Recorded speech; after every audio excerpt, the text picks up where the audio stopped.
আমার এগুলো শুধুমাত্র দেখানোর জন্য, ঠিক আছে? তোমাদের ভালো লাগে দেখানোর জন্য। লেটটা দেখো, দেখো আমার কাছে আমি যে আঙুল দিই না, আঙুলটা কামড়ানোর জন্য আসবে। ভয় করছে, ক্যামেরা করছি তো তাই ভয় করছে। আমি হাত ঢুকাচ্ছি, দেখো, ঠিক আছে? দেখো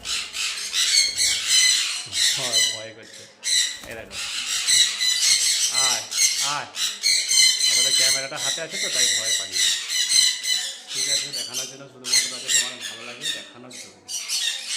বলা হয় স্নান করুন।